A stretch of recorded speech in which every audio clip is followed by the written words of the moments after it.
दशानन। लंकापति रावण एक राक्षस तो था, लेकिन वह एक महान पंडित, कुशल राजनीतिज्ञ, वास्तुकला के साथ साथ ब्रह्मज्ञानी तथा बहुविधाओं का जानकार भी था। पंडित सुनील शर्मा के अनुसार रावण न केवल एक महान पंडित बल्कि वह एक विद्वान तांत्रिक, ज्योतिष और भगवान शिव का परम भक्त भी था। रावण अपने 10 सिरों के कारण भी जाना जाता था, जिसके कारण उसका नाम दशानन भी था। रावण ने ही शिव तांडव स्तोत्र और शिव संहिता की रचना की थी। रावण संहिता में रावण के धनवान होने का राज सहित ऐसे तंत्र मंत्र के बारे में भी लिखा है, जिससे गुप्त और गड़ा धन आपको मिल सकता है। ये बातें रावण संहिता में हैं, जिसमें रावण ने उसके धनवान होने का राज, धन प्राप्ति के अचूक व शक्तिशाली उपाय बताए हैं। शनि ने बदला स्थान। यहाँ तक कि मेघनाद के जन्म के पूर्व जब वह अपनी माता मंदोदरी के गर्भ में था, तब रावण ने उसे अमर बनाने के लिए सभी नक्षत्रों को एक स्थिति में ला दिया था। इस दौरान सभी ग्रहों ने रावण के निर्देशानुसार कार्य किया, लेकिन केवल शनि ने स्थान परिवर्तन कर दिया, जिसके चलते मेघनाद को अमर बनाने की रावण की चेष्टा पूर्ण नहीं हो सकी। और इसी कारण मेघनाद यशस्वी, पराक्रमी, अविजित योद्धा होने के बावजूद अल्पायु का हो गया। रावण रामायण का नकारात्मक पात्र। भले ही महापंडित रावण को रामायण का नकारात्मक पात्र माना जाता हो, हम ये भी जानते हैं कि माता सीता का हरण कर रावण ने अपनी जिंदगी की सबसे बड़ी भूल करी थी, जिसकी वजह से रावण को अपनी जान तक गंवानी पड़ी थी।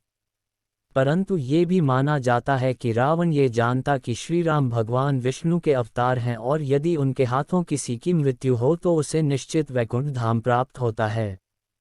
ऐसे में उसने अपने पूरे परिवार के उद्धार के लिए जानबूझकर श्री राम से शत्रुता मोल ली थी। ज्योतिष विज्ञान में थी महारथ। रावण ने खगोल विज्ञान और ज्योतिष विज्ञान में महारत हासिल की थी, साथ ही वह तंत्र का भी ज्ञाता था। अपने ज्ञान को उसने रावण संहिता में संरक्षित किया था, जिसके सिद्धांतों को आज भी स्वीकारा जाता है। पंडित शर्मा के अनुसार रावण संहिता में कुछ ऐसे उपायों के बारे में बताया गया है, जिसको अपनाकर हम भी आप अपने भाग्य को चमका सकते हैं। रावण संहिता के अनुसार धन प्राप्ति के इच्छुक व्यक्ति को प्रातः शीघ्र उठना चाहिए। अपने नित्य कर्मों आदि से निर्वृत्त होकर नदी या जलाशय जाकर स्नान करना चाहिए। स्नान करने के बाद उसे किसी ऐसे वृक्ष के नीचे आसन लगाकर बैठना चाहिए, जहां शांत वातावरण हो। आसन में बैठने के बाद रुद्राक्ष की माला के साथ ओम ह्रीं श्रीं क्लीं नमः ध्व स्वाहा मंत्र का जाप करें। ऐसे में यदि 21 दिन तक लगातार इस मंत्र का जाप करने के बाद यदि आप इस मंत्र को सिद्ध कर लेंगे, तो माना जाता है कि आपके जीवन में धन प्राप्ति के योग बनने लगेंगे। वहीं धन प्राप्ति में बार बार रुकावटों का सामना कर रहे लोगों को लगातार 40 दिनों तक ओम सरस्वती ईश्वरी भगवती माता क्रां क्लीं श्रीं श्रीं मम धन देहि फट स्वाहा मंत्र का जाप करना चाहिए।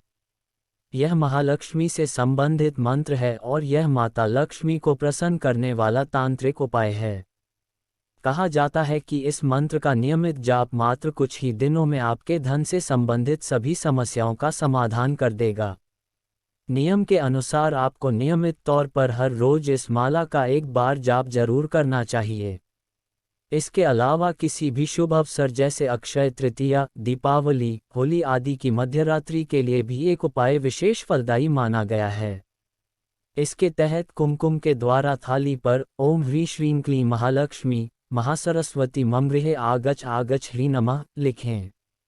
इसे लिखने के साथ ही साथ रुद्राक्ष या कमल गट्टे की माला की सहायता से इस मंत्र का जाप कर इस सिद्ध करें।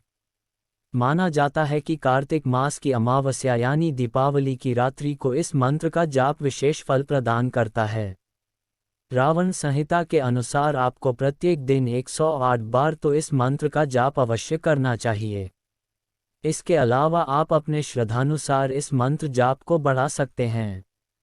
यदि आप धन संबंधित समस्या का निपटारा चाहते हैं तथा सदैव अपने घर में माता लक्ष्मी का वास चाहते हैं, तो कार्तिक मास की अमावस्या यानी दीपावली के दिन आपको यह उपाय अवश्य ही अपनाना चाहिए। इस उपाय के अनुसार दीपावली के दिन महालक्ष्मी की पूरी विधि विधान से पूजा करनी चाहिए, तब यह मंत्र शीघ्र ही प्रभाव देता है। उसके अगले दिन सुबह उठने के बाद और पलंग से उतरने से पहले आपको 108 बार ओम नमो भगवती पद्म पद्मावी ह्रीं ऊँ पूर्वाय दक्षिणाय उत्तराय आशपूर्य सर्वजन वश्य कुरु कुरु स्वाहा मंत्र का जाप करना चाहिए। मंत्र का जाप पूर्ण करने के पश्चात 10 दिशाओं में 10-10 बार फूंक मारें। मान्यता के अनुसार जो भी इस कार्तिक मास की अमावस्या का जाप पूरी तन्मयता से करता है, उस जातक को कभी भी धन से संबंधित समस्या नहीं आती। वहीं यदि आप धन कुबेर की कृपा प्राप्त करना चाहते हैं तो आपको ओम यक्षाय कुबेराय वैश्रवानाय धन धन्याधिपत्य धन धान्य समृद्धि में देहि दापय स्वाहा मंत्र का जाप करना चाहिए। इस मंत्र का जाप करते समय माता लक्ष्मी की कोली को अपने पास रखें। 3 माह तक लगातार इस मंत्र का जाप करने के बाद कोली को अपने तिजोरी में रख दें।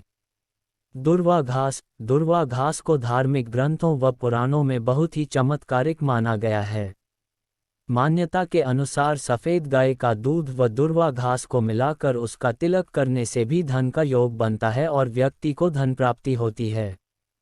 जानिए क्या कहती हैं रावण संहिता। रावण संहिता 1। रावण संहिता के अनुसार गड़ा हुआ धन प्राप्त करने के लिए ओम नमो विघ्न विनाशाय निधि दर्शन कुरु कुरु स्वाहा मंत्र का हजारों की संख्या में जाप करें।